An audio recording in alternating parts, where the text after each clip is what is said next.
Hello, welcome back to danceranch.net. Our next pattern in the hustle whip is going to be an outside underarm pass, okay? Now you've heard that before, outside underarm pass. She's passing her feet. It's a little slower. She feathers that out. You've heard this said, no, I've said this before, okay? Let's go through this, demonstrate it, and break it down. And 1, 2, 3, and 4, 5, 6, 7, and 8. Yes, let's do it from this angle. Okay, stay with me now. And 1, 2, 3, and 4, 5, 6, 7, and 8. Nice. Now, what's the difference between this one and the others? Not a lot, but there is something a little different. Why? Because you'll notice we got both hands through this process. I'm not close to her, I'm further away. So it's visually going to be different, okay? Now, from this angle, to start off in here, 1, 2, 3, and 4. I'm still bringing this hand up, not wide because we've got, more distance. I'm just bringing it up like this to indicate outside underarm turn. It means the fingers are going to be pointed out. Ladies, don't help out and insist on this one, okay? Now, you're going to go 5, 5. Notice the hand is still connected on this side. Here. Usually I'm on her back, somewhere here. Cool? Now, I'm still connected. So what's going to happen, this hand's going to drop slightly. I don't want to keep it up, I want to let it drop. So it's like they're separating, okay? Now, as I go through in a step, I release that hand, okay? I got to release that hand, let it go. Now, you may do it a little bit previous to this, but I'm just letting it go at that point. She can actually keep the hand down to her side or bring it up like Monica did. She can keep it down to her side, 6, and she feathers out 7 and 8. Nice and easy. But letting you know, you got a lot of distance, separate, let go, let her finish on that one.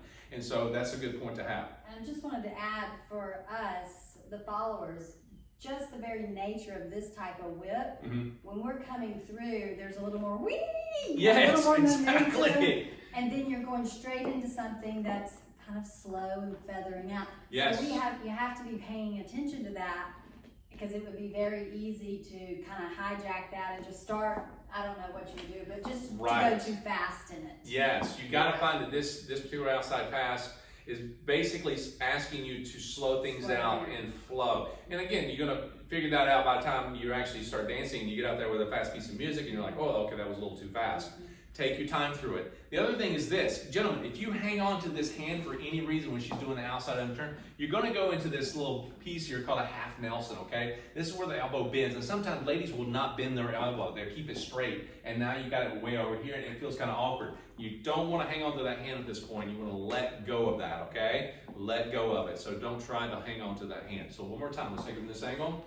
And 1, 2, 3, and 4, 5, 6, 7, and 8. Good. Now, ladies, when he releases that hand, that doesn't mean you go, whee, and flare that hand back out. Because by the time you get to here and you flare it back out, you're going to knock him somewhere between here and here. Okay? You're going to hit him and you're going to take him down.